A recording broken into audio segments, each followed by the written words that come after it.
Welcome to Pub in the Desert, where we bring you honest, curious conversations about faith and the human experience. I'm Matthias Miller, here with my co host, Kevin David Cridner. Before we dive in, I want to recap our three guiding principles. First, you don't need to be fixed, you need to be known. And we believe that love is knowing and being known. Second, we approach difficult topics with genuine curiosity. We aren't here to win arguments, we're here to understand. And third, we don't come with preset agendas. We let conversations unfold naturally and we follow where authenticity leads us. So go ahead, pull up a chair, grab a drink, and let's explore what union looks like with God, with others, and with ourselves. So, Kevin, I just want to open up this conversation. We like leading up to hitting the record button. It, we were talking about discourse in the world and the absence of people truly feeling heard and seen. And I want to just kind of hand this over to you and let you start us off with some of the thoughts that you've been wrestling with. That's a dangerous thing. Okay, I take that back. Right, right. It's, I mean, obviously, within the world that we live in, especially at this current time, it appears as if we're going to war with Iran. Over the weekend, some things occurred. Um, Deaths occurred, um, and I'm really conflicted about that. And yet I see discourse going on um, from very extreme angles. I see people celebrating and I see people lamenting, and I think those are very human interactions, human reactions, and yet take it away from the global scale and take it down to the personal scale. And, we were talking about like certain situations, occurrences in our world where we just don't feel like either we're being listened to, heard, or understood, and or we've experienced others not being listened to, heard, or understood, or loved by the definition we give in our intro. And I think certain points in our lives, it just becomes a lot to deal with. And how do we respond to that a lot to deal with?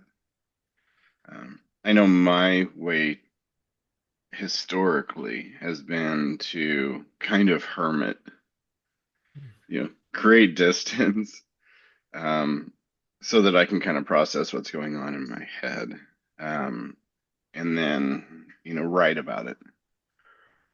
But I think we all have different ways of dealing with that. I think that's probably a good intro into the discussion. And I think all of us like let's whether it's current events, um, whether it's like we all run into situations where there's okay in an ideal world we run into situations we got somebody that we have our way of processing. Let's maybe even start with that. Like there's so many different ways to process the things and come to peace with the things that we're experiencing that we can't bring resolution to. Um, and and one of the challenges with the method that you described, because I mean I've done the similar things, journaling. I've done um, I've done chat GPT conversations with very strict instructions to not annoy me in various ways too. Right. Um, Uh, and and I've done voice journaling, free writing. Walking movement seems to unlock something for me personally. Conversations with certain individuals, certain types of individuals, certain friends. But what happens when I think the question in my mind is what happens when the depth of what you're experiencing either it exceeds your bandwidth. So right. maybe pragmatically speaking, is a something catastrophic happens in the middle of the day, and for whatever reason, none of your friends are available. If you know, or I don't know, a myriad of things or Yeah. simply the depth of what you're experiencing goes beyond what you Right. can work through on a single walk. Right. I What had an experience like this recently. We have so our our dog Clive, he's 2 years old, or he'll be two in April. And my sister got a dog at the same time, so they were kind of like cousins, friends. They always play together.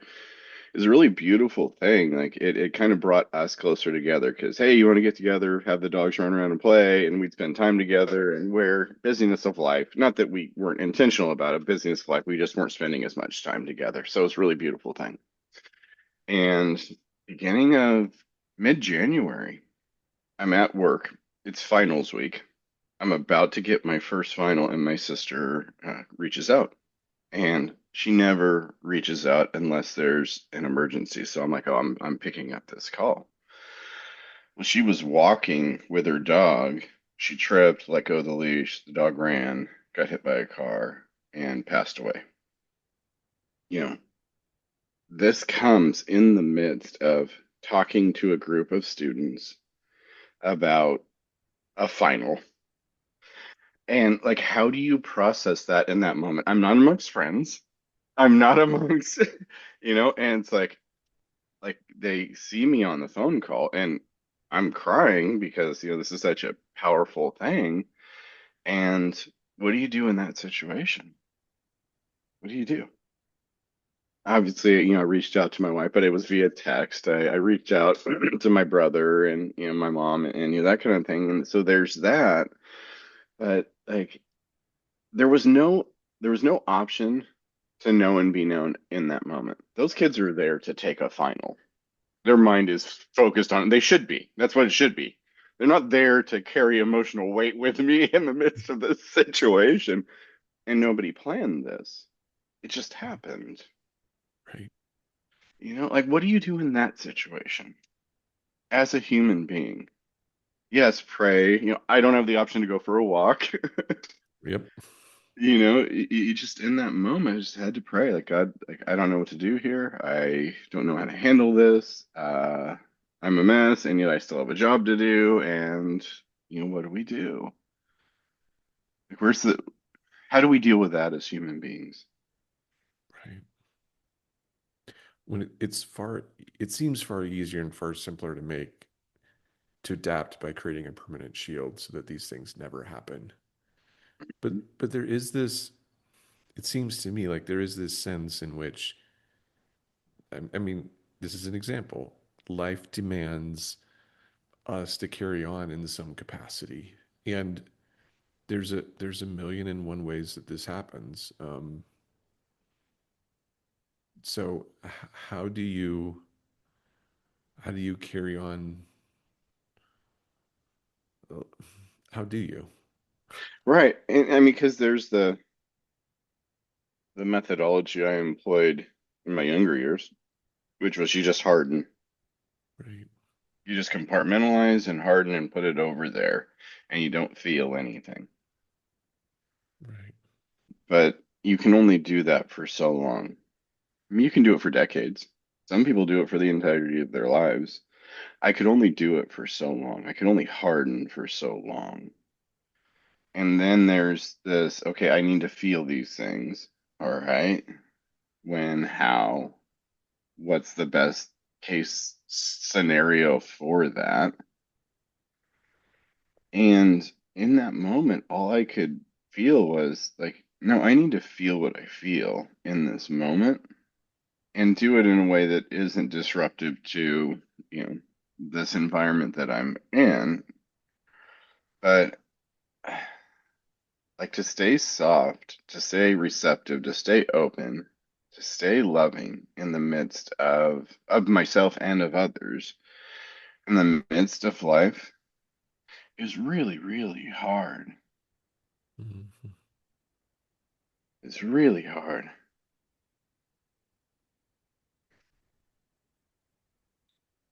Yeah. And it kind of reminds me in my head, this pops in right now. Who knows why? But in Philippians, I think it's in chapter 2, Paul talks about Jesus emptying himself by choice. He chose that to empty himself. And I wonder what that looks like in scenarios like this as human beings living in this world. I wonder what it looks like. I think Yeah, I'm experienced enough to feel or to see or to know that it's going to be messy. right. Emptying yourself is going to be messy. What does that mess look like? What should it look like? Is there a standard of messiness that we should be a applying to our situations? I don't know. Well, I want to touch on something leading up to this because if you have a lifetime of hardening yourself, um, shielding yourself from experiencing these things, then it's that's a learned behavior, and learning to stay open to these emotions, to feeling and experiencing them.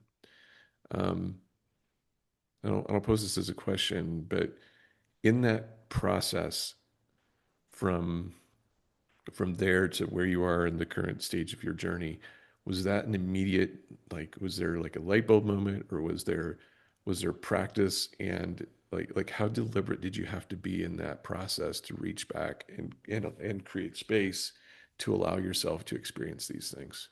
Yeah, it's a great question.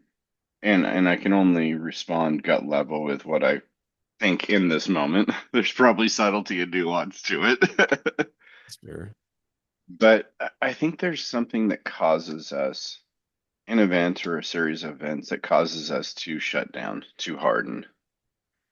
For me, I remember I was 12 years old and my dad's mom, my grandmother, passed away unexpectedly. She had a stroke and then she had a second massive stroke. She passed away. And that was a very formative relationship for me. And in that moment, when I got the news, it was almost like everything imploded, everything shut down. The emotions were way too powerful for a 12-year-old. I mean, my closeness with her, like, as I would say it in the past, she was the only one who ever understood me, who knew me, who would be there to listen and hear. And I spent a ton of time with her. She watched me when I was younger, all those things. Probably more relationship than with my parents. Mhm.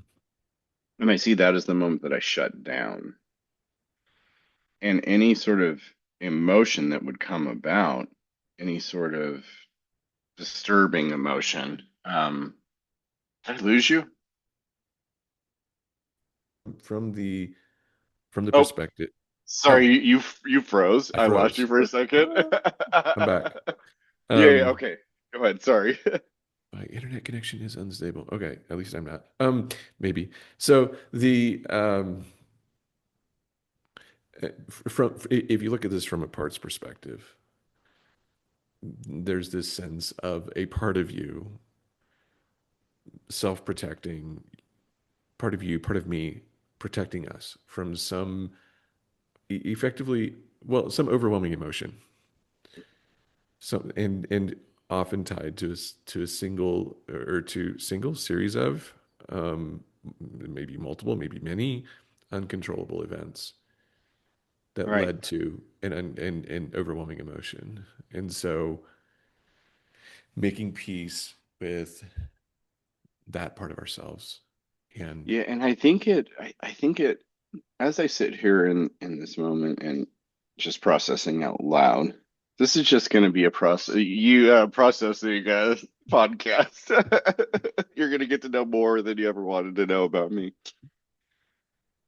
I really think it comes to a moment, at least for me, when you lose something you can't lose. mm, Like that moment as a 12-year-old, there wasn't a conception that I would ever be without her. It's kind of the first. death that happened that I remember. And it was that moment I lost something I couldn't lose. And how do you deal with that as a 12-year-old? Losing Right. something you can't lose. Right. So you talk about stages of grief, denial, anger, all the stages getting to acceptance. That denial lasted for a very, very long time. When you lose something you cannot lose, to deny that you lost it seems like a very cognitively effective tool. Hmm. And that's what I felt for the longest time. So in that, what did that process look like? Well, the implosion, the self-protection, the shutting down, the denial, the everything that went along with that. Um, like it just, it's not as if I thought this is what I need to do. It was just what happened. Right. Right.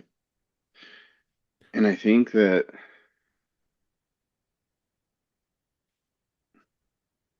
play it out 30 years, 35 years, you almost have to have that same circumstance happen and be mature enough to stand in the face of the healing, of the refining. Mhm. There almost has to be a I lost something I couldn't lose.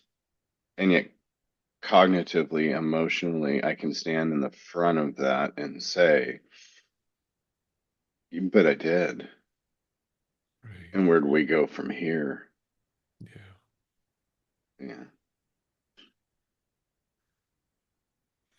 That phrase about losing something you can't lose is I mean, that's a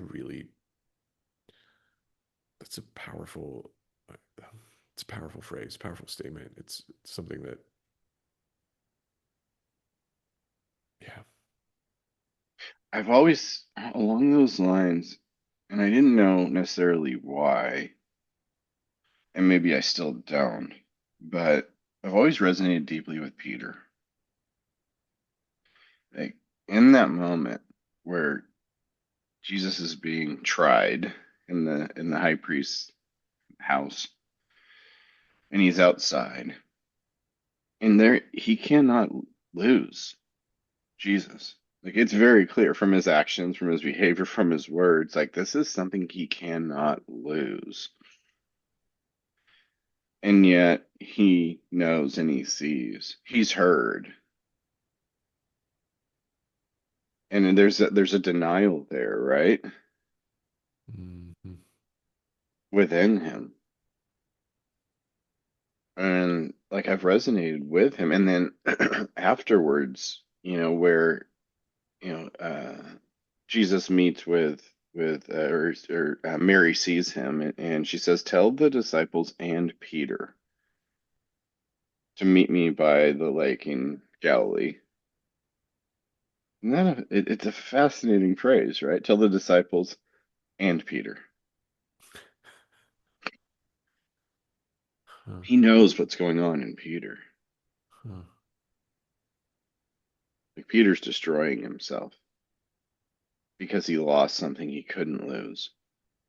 And it leads to certain behaviors, denying Jesus 3 times, and that kind of thing. Like he's lost something he can't lose. Can we look at the humanness of that situation, the catastrophic nature of somebody that was so close? Yeah. He couldn't lose him, but he does. And I wonder if we can understand each other on the level that maybe in the other, they've lost something they couldn't lose. And they've had to make their way forward with that. And so maybe they're constantly sad. Maybe they're arrogant. Maybe they're like whatever the case may be. They've got these personality traits within them that only knowing and being known can open up a space where they can share what that's like. I guess that's, excuse me, that to me that's the true tragedy of what's happening in our world.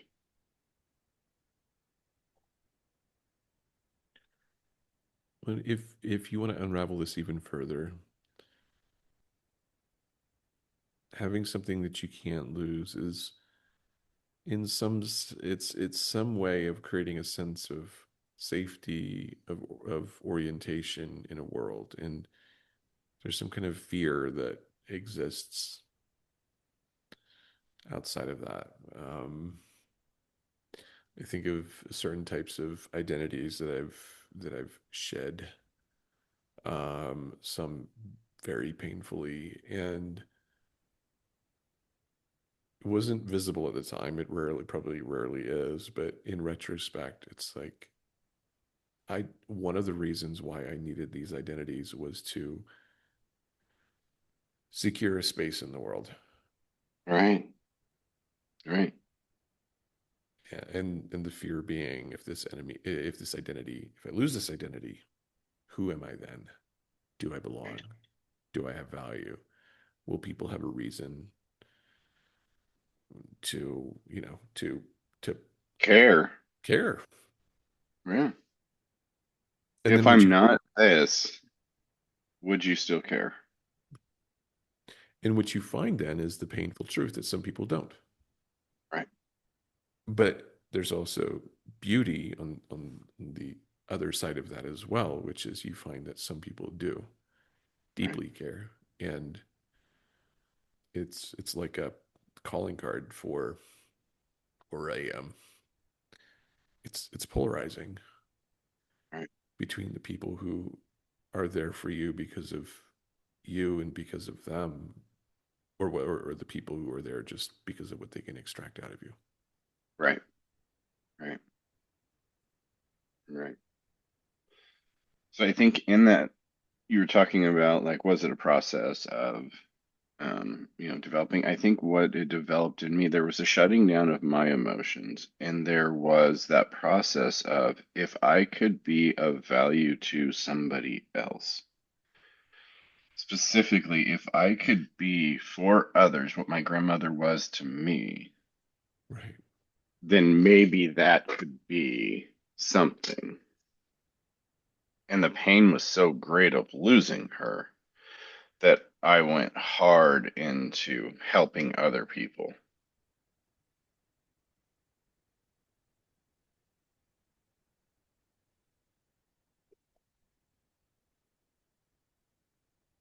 And I have my own version of this in the work environment because so much of my life, good or bad, has revolved around that. Yeah, Where it's like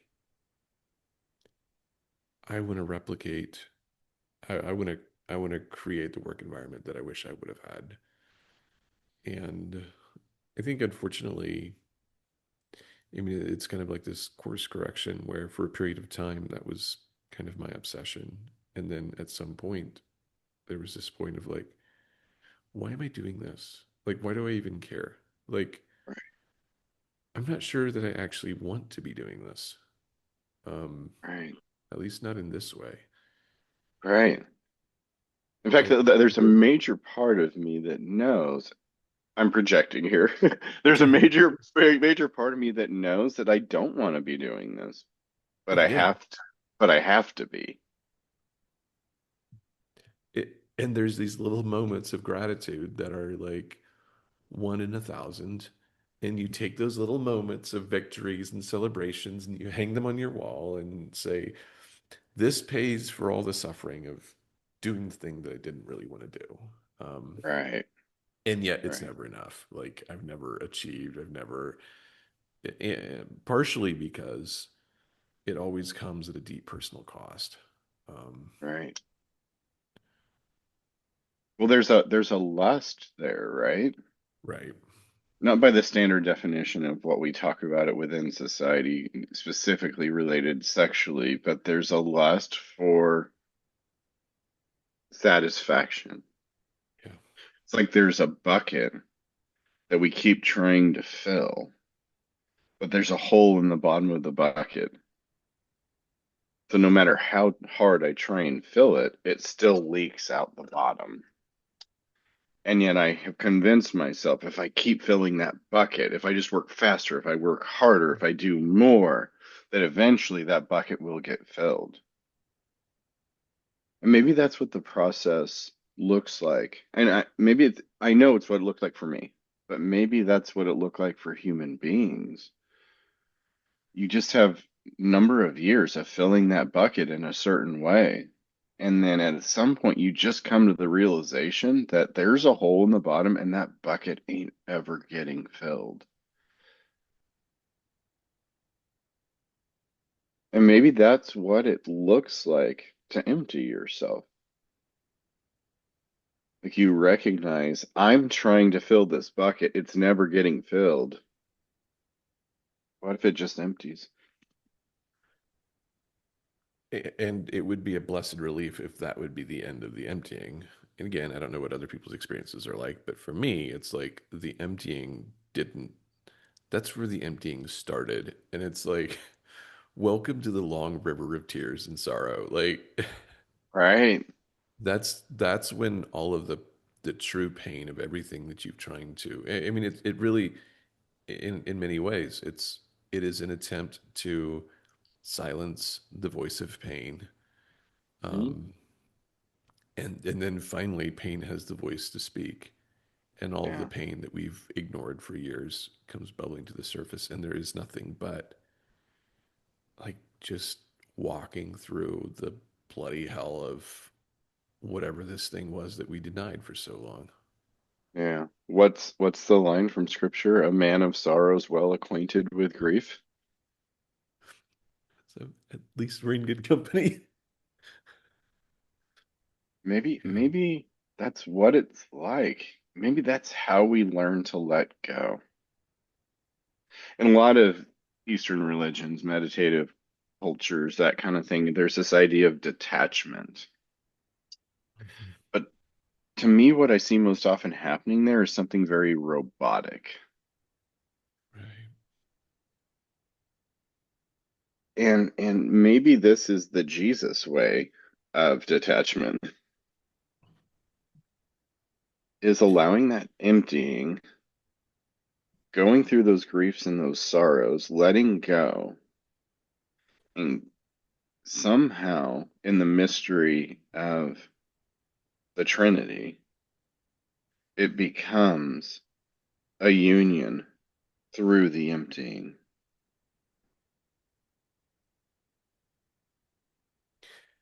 There's something really interesting about a lot of a lot. Okay, this is, I'm far from the expert. I've been curious and explored people's thinking, so I want Let's put that warning out there again. We are to not again. experts. Two dudes just talking. uh, Warning: this, we are not experts. This has been known to cause problems in the state of California. Um, the the the whole premise behind meditation in many of these senses is to become an observer of your thoughts, Yeah, which is not union. It's separation. Fundamentally, you are not your thoughts. Your thoughts are not part of you. It's just part of an experience. And there's part of which it can be helpful to be able to look objectively at your thoughts and to understand that there's actually a lot about ourselves that is the result of the thoughts we've intentionally thought, allowed ourselves to think, all of those types of things. But and so there's a sense in which there's utility in that. But if that's where it stops, we miss the point. It's been striking to me even over the past week again, paying attention to the concept of union and how deeply absolutely, utterly, deeply. It's embedded into the fabric of everything. And there's this sense in which emptying ourselves is about allowing our pain, allowing ourselves to meet our pain, allowing ourselves to meet the Trinity, allowing our pain to meet the Trinity without an attempt to fix and clean up, but to allow all of that being present together through what can only happen by being present with Him to reorient itself in such a way so that it becomes rightly ordered. And I feel like, I mean, this touches on something too that I've really been that I've maybe not wrestled with in the forefront of my mind, but it's been a recurring thing of like, what is the miraculous? How does the miraculous work? What about what is the visible miraculous? But what is the hidden miraculous? And there's I think part of the mystery of the gospel is that so much of the transformation of the Holy Spirit's work, of Jesus at work in our lives, of the Father's redemption and adoption of us into just comes strictly by us. I mean, it comes through participation, by us abiding with Him and being with Him and uh, Engaging. engaging. And There's this line from this author that that's talking about this. I forget her name. I'll have to find it and put it in the show notes. But she says, if you don't engage with Jesus on this level, he becomes his words just become pious platitudes of a carpenter from Nazareth. hmm, Just becomes a wise man, a great teacher. If we don't engage on this way, have you seen the movie Miss Doubtfire? Okay. There's this, so Robin Williams is married to Sally Field. They have three kids. And he's kind of just the child. Like he's great with playing with the kids, but she can't rely on him. They go through a divorce. He wants to see his kids. He's not able to, so he decides she's looking for a housekeeper. He decides he's going to dress up as an older English lady and be the housekeeper within the house. Plays it out for a while, and then she ends up finding out and everything goes wrong. He's the host of a children's show as this character, and he takes letters from kids. And at towards the end of the movie, one this he's reading a letter from this kid, and this kid's talking about how mom and dad are fighting. There's a divorce, that kind of stuff. And in that moment, he's able to speak into that child's life because he has that experience. He's walked through the pain, he's been emptied out, and he can give actual, real world, applicable, this is what it was like for me advice. It's no more pious platitudes about what should or could happen. This is what I experienced, and sometimes these things happen. And he gives this sage advice to this child on camera. And I wonder if that's what it's like for us in real life. How often we like to give sage advice about a territory that we've never been to, and how well intentioned but destructive that advice is. But then you meet somebody who has walked through that valley, who has the cuts and the scrapes and the bruises from that experience, who can say, yeah, I know. Yeah, this is really hard. I'll walk through it with you. Like I remember back being 12 years old and my mom wanting to walk me through this, and it just never worked. And then counselors, being sent to, and we sat and played Candyland, and that was wonderful. But like it just didn't work. And not because of any skill of theirs, Right. but just there wasn't a resonance. There wasn't, oh, you lost the thing you cannot lose. I've Yeah. had that experience and I've walked through that pain. Let me walk with you. Yeah. Honestly, I did not have that experience until my mid 30s with Wow. one of my friends. And then even further with my spiritual director. That's what our conversations are like. Yeah. And so, 4 decades, 3 decades of I lost something I couldn't lose. And yet, I feel everybody around me is just saying, be better. How do I Mhm. do that? How am I better? How do I get better? I think one of the lonely things about we've used the desert analogy. One of the lonely things about going out into the desert is it often means well, it means abandoning the people in the city. And there's this point that I reached in my journey where it's like I denied this for a very long time. I was faster to see it for some than others, where it's like this person has not walked this journey, and finally getting to the point where the people I really deeply trusted all started using the same language of you're going into the desert. Like there's nobody, you're going a path that nobody's gone before. And then you throw up your hands and you finally admit that.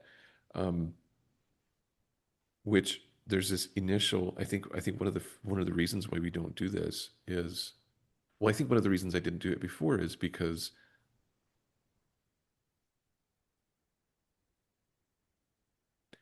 I needed those handful of people who, even though they hadn't walked the journey, saw and recognized that the desert journey, like that I needed to Yeah, go there. And even in that, I wasn't alone. And I don't think I would have done it before that. I think I had to sort through all kinds of people before finally finding the people who understood.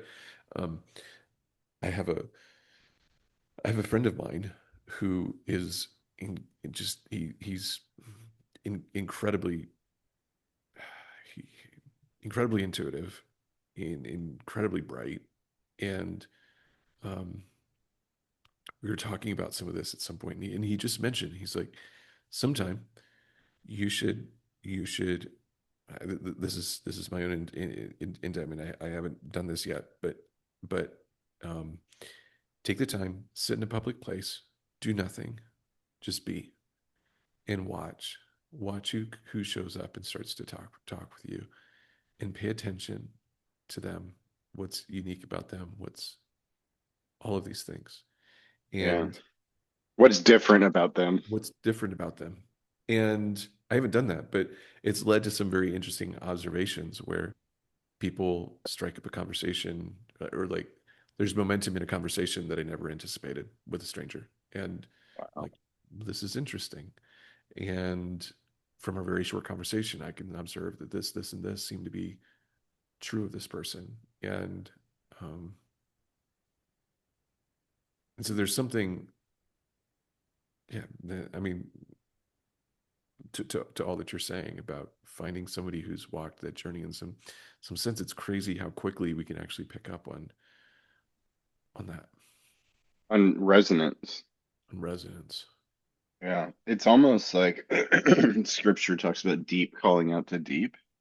Yeah.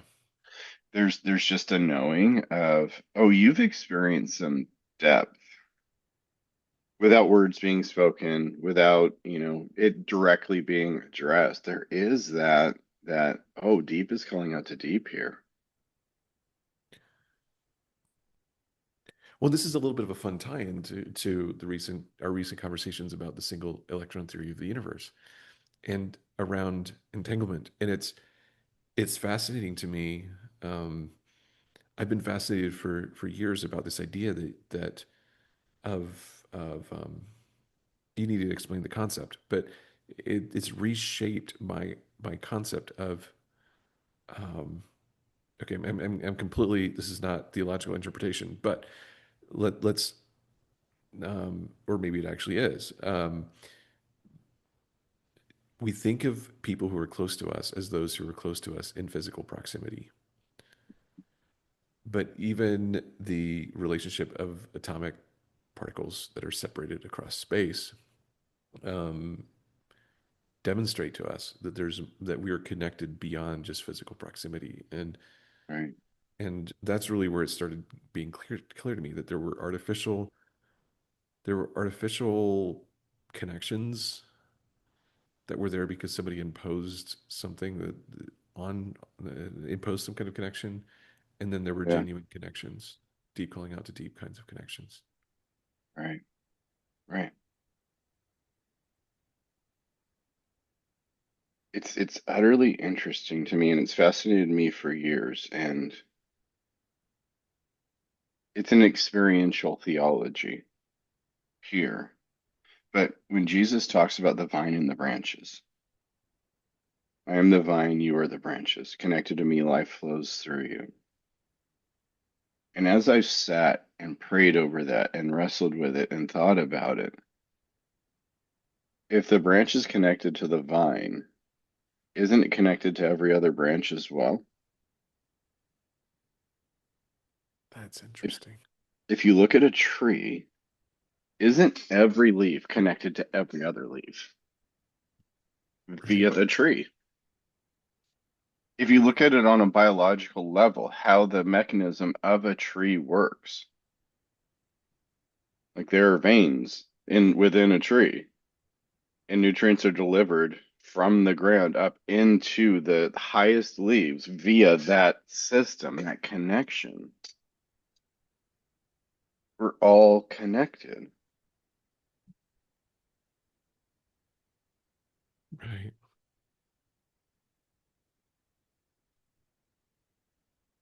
Right. I heard this rabbi talking about this once, a messianic Jew, and he was talking about how that vine, those vine and the branches, and it talks about the vine that's not, or the branch that's not connected to the vine, how there's a longing between the vine and the branch. In the original language, there's a nuance of there's a longing between the vine and the branch to reconnect via Mm. disconnection. Wow.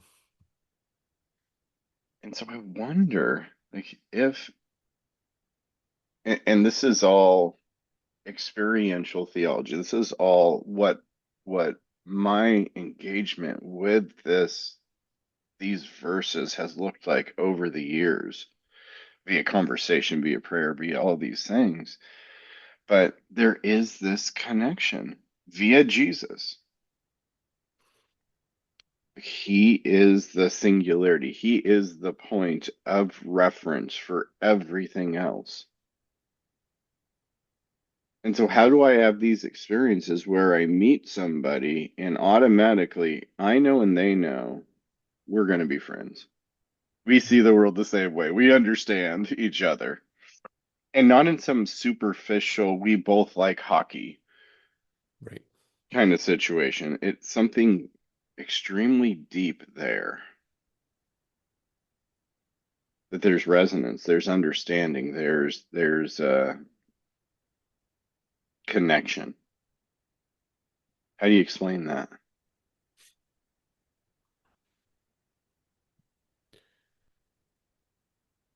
It reminds me of the experiences my mom would often share about. So I grew up in a retail, small town grocery store, gifts, food, that kind of thing.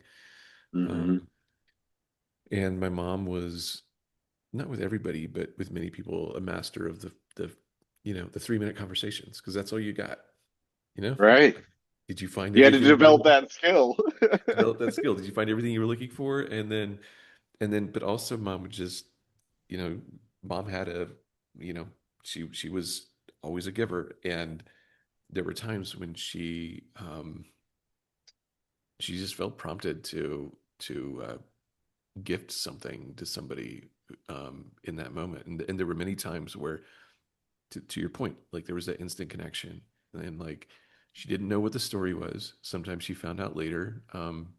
Somebody tragically lost a close family member, or there was something like that, and she would just offer a word of encouragement um, and just a smile and love and care and brief conversation. And sometimes the stories would come back later, and sometimes they wouldn't.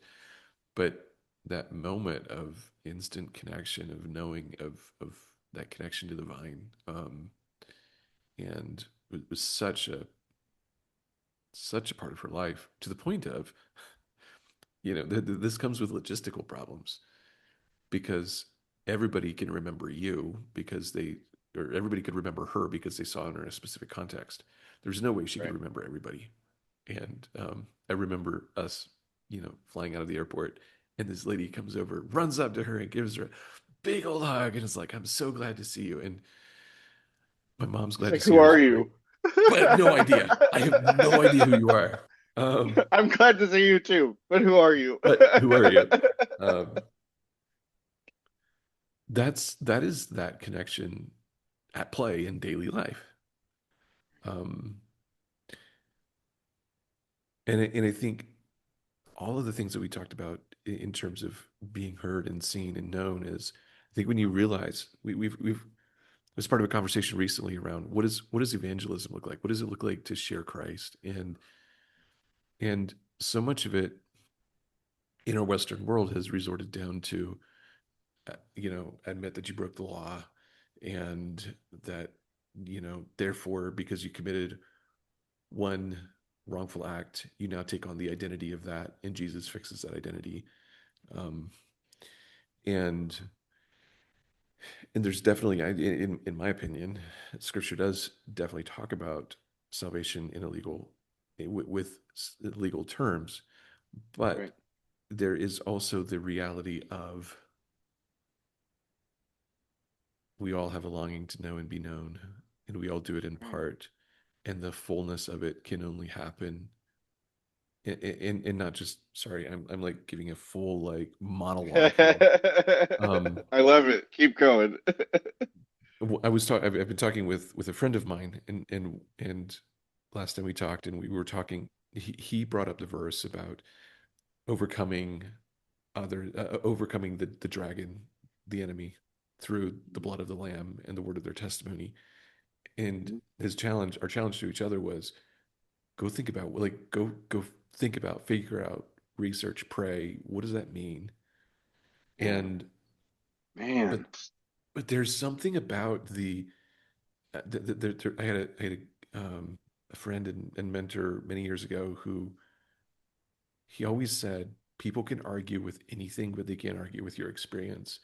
And he would often Right, share with people about where his life had been and things that were going on. And he shared what Jesus did for him in that right, process. And I think there's something powerful about testifying to the union and the belonging that we found, and right.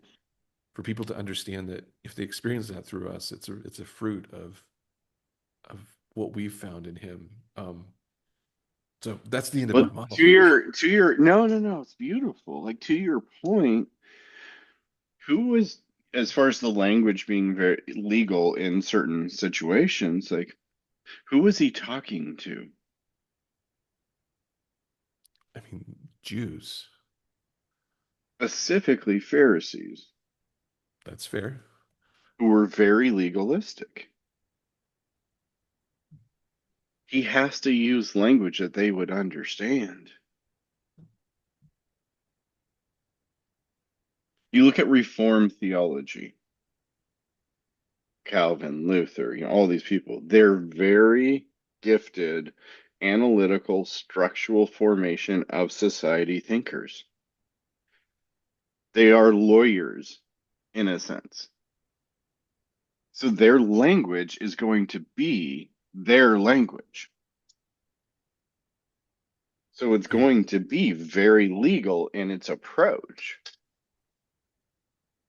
But Paul says, like, when I'm in Rome, I do as the Romans do. Like I use the language that they can understand. And to me, what your friend said is so powerful. like by the blood of the Lamb and the word of the testimony, your story. This is my story from my context. And I have to understand that I have a very specific context, and I speak from that context because I'm not Jesus. I can't stand outside and say, "Oh, you think this way, I'm going to communicate this way." Right. I'm not him. I have what I have. The things I've seen, the things I've heard, the lessons I've learned, some wrong lessons, some right lessons. I stand outside that in this relationship with God. And so I have to speak from my experience. Now, it is simply my experience, bottom line. And if I'm sitting in front of you telling you something, I'm telling you about my experience. And I have to be clear about that. This is my experience. And you may have to wrestle with that because it may not be your experience. But isn't that what the dialogue looks like? This is my experience, Matthias. Here's how I see it. This is what has conditioned my experience. And then you go, oh, this is my experience, and this is what conditioned my experience. Then that's love. That's knowing and being known. Oh, you see it this way because of these circumstances. I did not grow up in a small town in Kansas. Exactly. I grew up in the shadow of Disneyland. Vastly different Vastly. circumstances, situation. I still live 10 minutes away. That is my world. I know what it's like to live in a urban environment. That's what I know. Take me out, plump me down in the middle of Nebraska somewhere. I'm going to lose my mind. I'm not used to that environment. Yeah. Hopefully, over time, I'll come to see the subtleties and the nuances and the beauty of slowing down and living in an environment like that versus this. And there's good things here and there, but that's going to be rough for me. The, just got to throw in a quick story. Um, a friend of mine who taught school, actually one of them did, one still does in Brooklyn, and so he'd bring students back from Brooklyn, and they were absolutely both astonished and terrified to know that we would actually take walks in the middle of the night, like 10 o'clock at night when it's completely dark and nobody's around. And it's like there's a very vivid clash of two worlds. Yep. So there's this perspective, and one thing I want to highlight about what you're saying that I was thinking about and wrestling with is that there's so many methodologies for sharing Christ with people that take knowing out of the equation. It's all about cornering somebody and trapping them and getting them to Yep. admit to something. And what if Apologetics. apologetics, which again, in the right context with the right kind of person, it can be a fantastic tool. Um, but if we are not incarnational with our approach, if our approach does not lead to knowing and being known, even at some level, like have we truly like aren't we missing the mark? We've It sold doesn't. them a system, not a connection. Yeah, and I think it's true that some people are very gifted in creating quick, both gifted and skilled in creating quick connections. Hmm. Um, there are others who do much better with longer term connections over extended periods of time. We need Yeah. both, and I think even in the context of, if you look at the context of the vine, we do well to look up and look around ourselves beyond our own denomination, our own group, look around at other people who are connected to the vine and see the ones who are perhaps going through turbulence, who or just who look at the world through a vastly different lens. And we should still recognize their connection to the vine. And Right. yeah, it creates complexity. So now we're back to the Right. complexity of the messiness and yeah, Yeah. But we like to operate in binaries, right? yeah, I mean, I've said this before. I don't know if I've said this here, but I've said it before. Like a lot of rabbis from ancient time till now see portray the garden as prior to the fall, it was objective. It was true and false. And after the fall, it became subjective, right, wrong, good, bad, healthy, unhealthy, scary, safe, all those things. And we live in those binaries, but in a world of infinite complexity. can you I'm curious about that idea. Can you articulate that further? Because there's a sense in which, okay, so the difference is not that it's binary because you're describing something binary prior to the fall, true and false. The difference that you're pointing towards is objective versus subjective. So is this as simple as saying that prior to the fall, God was ultimately the standard for perspective, and after God the was fall, true, God. everything else was false.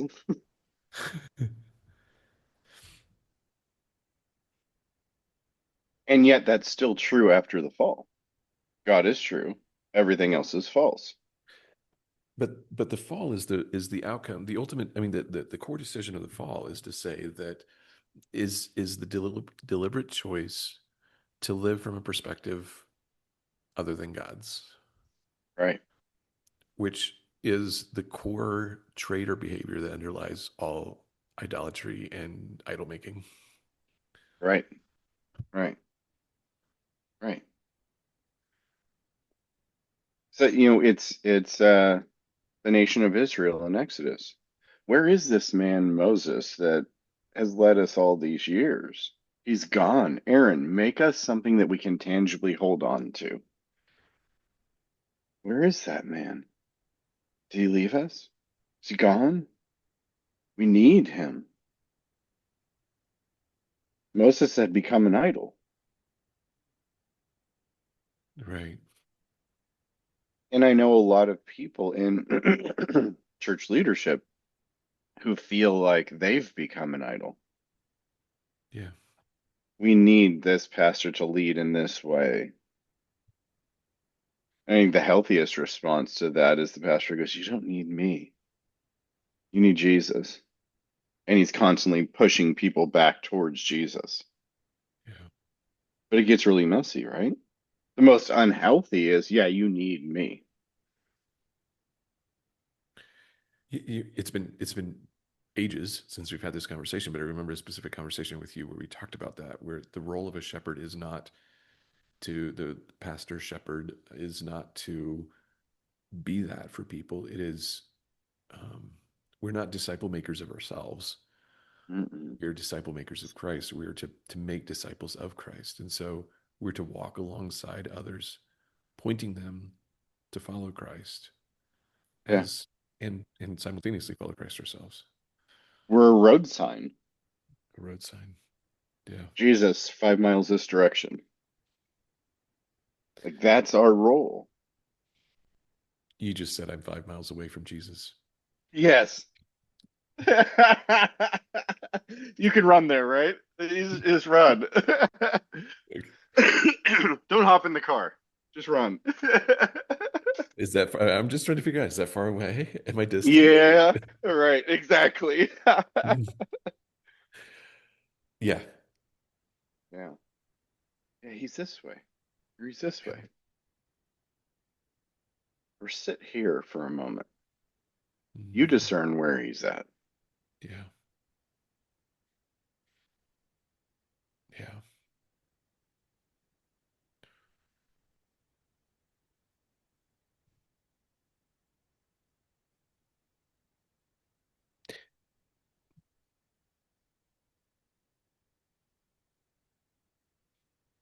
And it's utterly and absolutely impossible for any one of us to man, I mean, this is just a recurring theme for any of us to hold an objective perspective.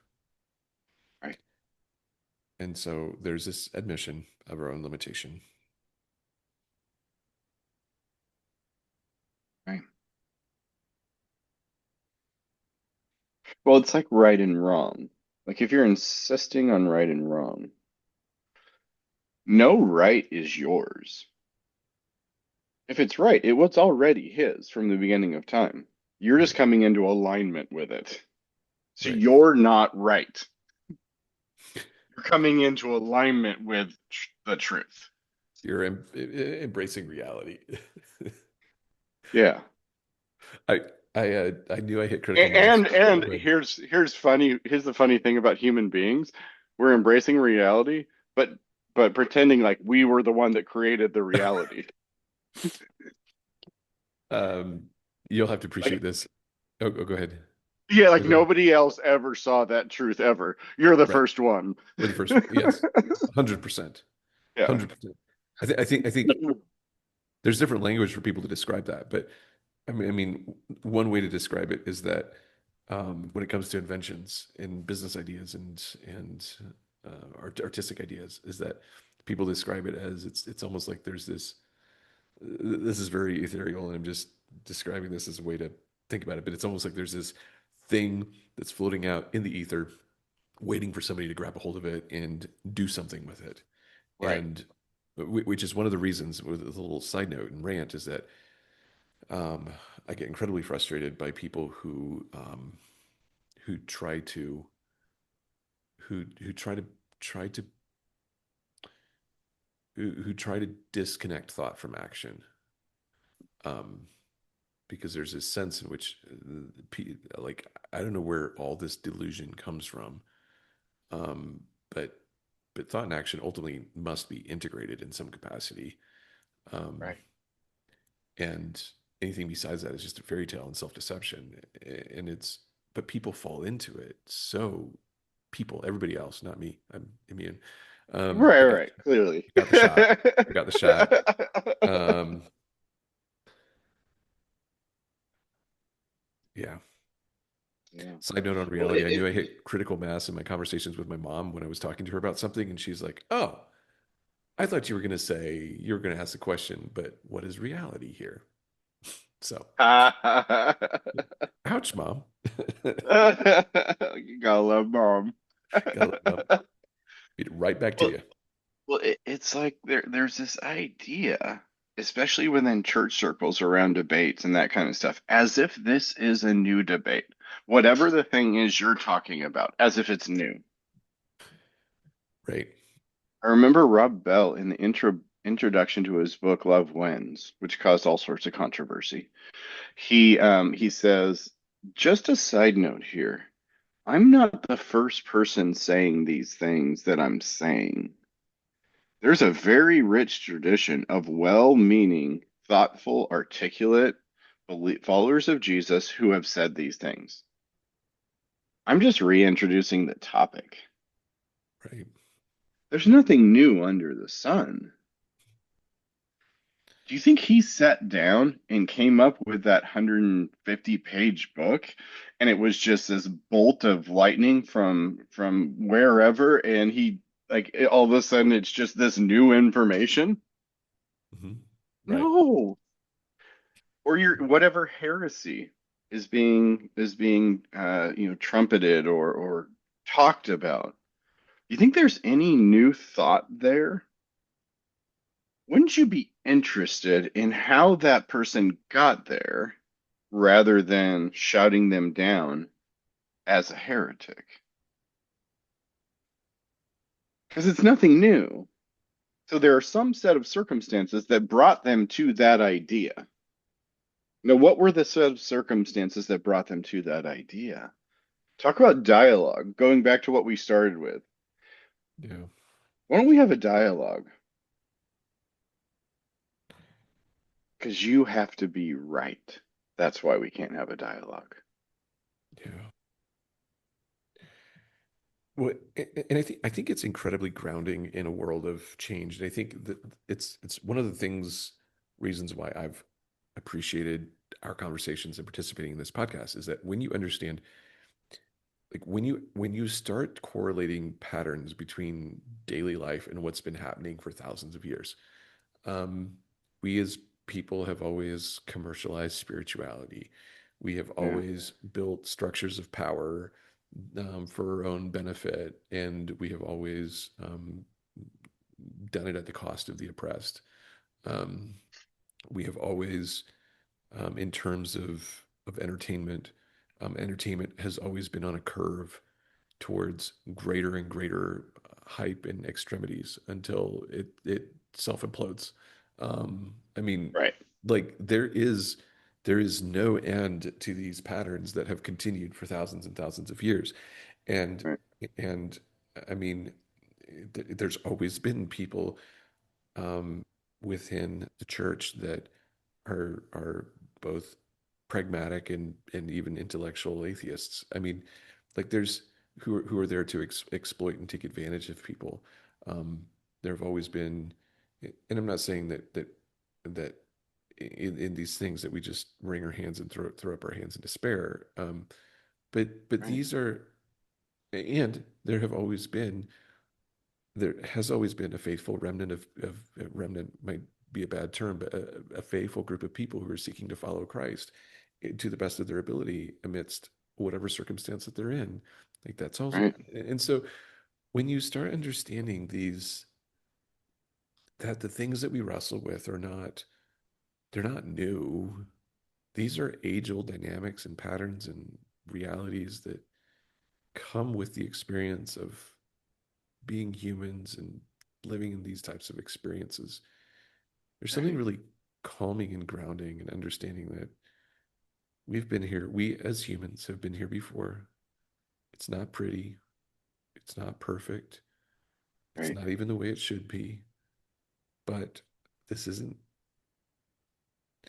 this isn't catching God by surprise. And if we pay attention to history, should it even really catch us by surprise? Right. No. Solomon says it way back when. There's nothing new under the sun. That was before the invention of AI. Before the invention of AI, there's nothing new under the sun. Nothing.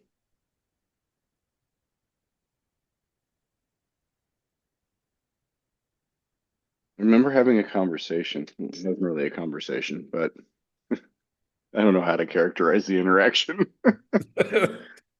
about the idea of the vine and the branches. And Jesus is talking about those and exploring curiosity wise, like, what does that actually look like? And the person sitting across from me got very offended. You're talking about astral projection. You're talking about all this kind of stuff. And I was like, that's interesting. How did you get there? And it was just, I could sense that the conversation made him uncomfortable. And so I said, well, let me tell you how I got there. So here's a list of these books that I've read. Here's these papers that I've read. Here's these videos that I've watched. Like go through and watch this, and then we can have a conversation about how I got to where I've gotten in my experience with this. There wasn't any engagement. Wouldn't do that. Right. It was dangerous to him. Okay, I get that. But to me, most often, the most powerful question in the English language is one word and a question mark. And toddlers are great at asking it. Why? Why? Why did that scare you? Can we have a conversation about that? Yeah. Because I'm open. If you show me somewhere where by biblical standards and by the research that I am wrong, I'll be the first one to admit it. Wow, I was off base on that one. You really opened my eyes. Thank you. Because to me, the thing isn't right or wrong. The thing is curiosity that leads me to truth. Yeah. Jesus is the point constantly.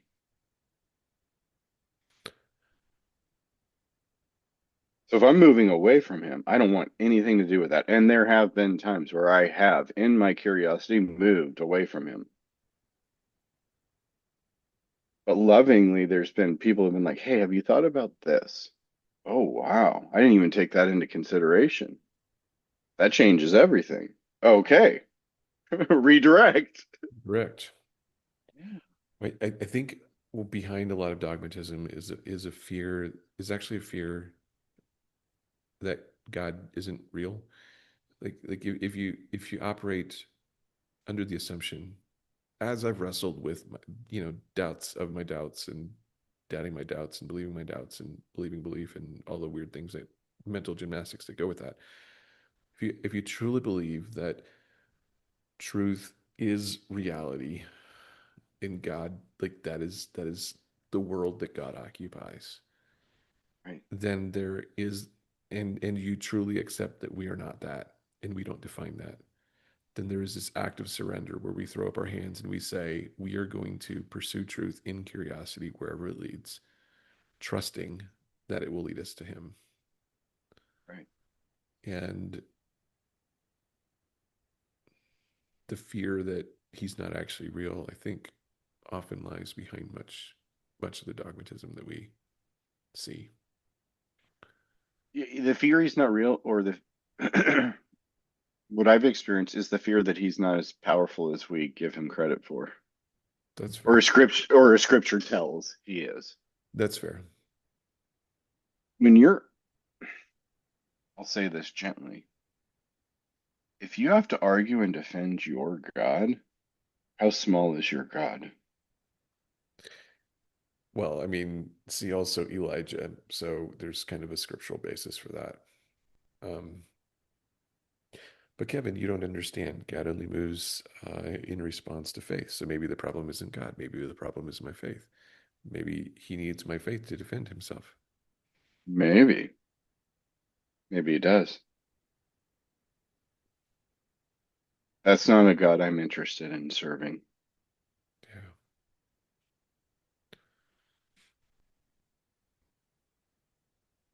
That sounds more like an idol I've created.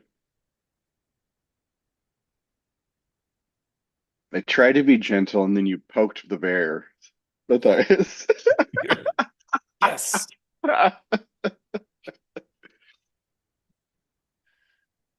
Can God handle my curiosity? Not only can he handle it, does he delight in it? And is my curiosity safe to him? Right. Does my curiosity threaten his position? Right. Because if it does, that sounds like an insecure God to me, which sounds less like God and more like an idol. Sounds more like me, because I'm ridiculously insecure.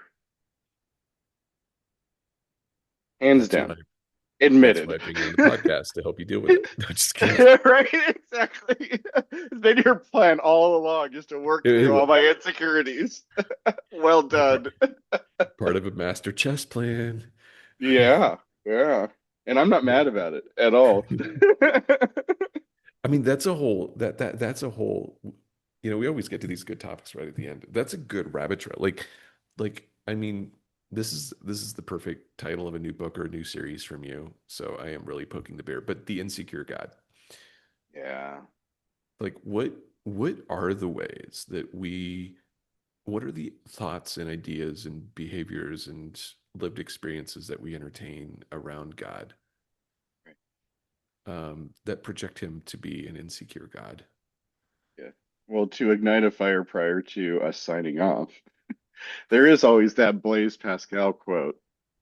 Uh, God created man in his own image, and then man returned the favor. That I had not read that one. That Oh, is it's so good. fantastic. So good. That's from a mathematician and a philosopher. There is none quite like Blaise Pascal. No. Oh, And that's the difference in, side note, random rabbit trail. That's the difference in people like philosophers like Pascal and philosophers like Nietzsche. Pascal would stick his finger in the wound. Nietzsche would stand at a distance and say, this is what's wrong. He didn't have the courage to say what the Uberman looked like to him. It was just, there's this idealized version of this thing over here, and I don't want to come too close to it. right, Like Kierkegaard, Pascal, they'd stick their finger in the wound. This is what love looks like. Prove me wrong. right, That kind of philosopher I can resonate with. right. And there's this, wow. Chesterton says it in Orthodoxy. He talks about Nietzsche for a whole chapter and Yeah, how he couldn't come close to it. And so he was a coward because he stood from a distance and he saw things. He did and very eloquently described what he saw, but he couldn't draw near to it.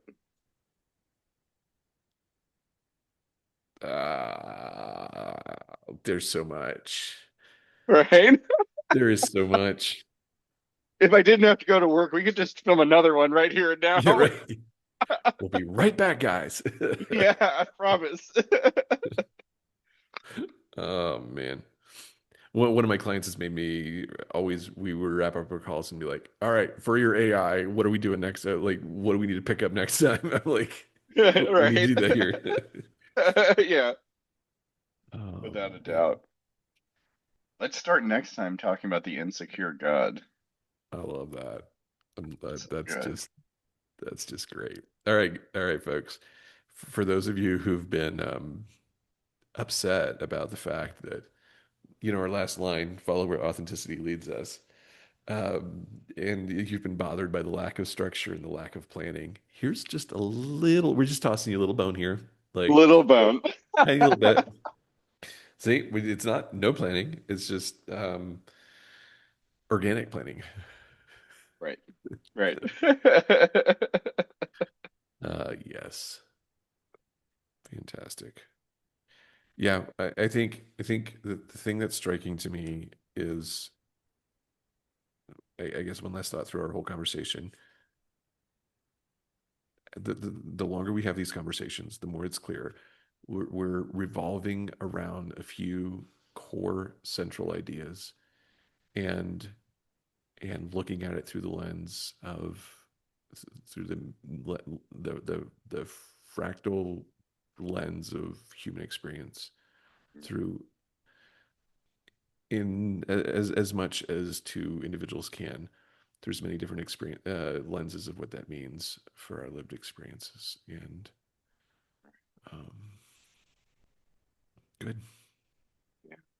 They're And I that's don't want to be Nietzsche-esque in this. I don't want to stand from a distance and say the idealized way this should look. right, I actually want to dive into that. I don't want to orbit around it. right. I want to dive into it. Yeah, and I think we do well to self evaluate continually. To are we is this becoming just an intellectual exercise? And I think that is one of the things that can keep us grounded, as terrifying as it might be to talk about our personal experiences here. It is one of the things that is grounding to say, are we actually, what does this actually look like in our lived experience? And are we just observing this from kind of an ivory tower, or are we actually living this? And if Right. so, how? And if not, how not and why not? Yeah. So good. Yeah.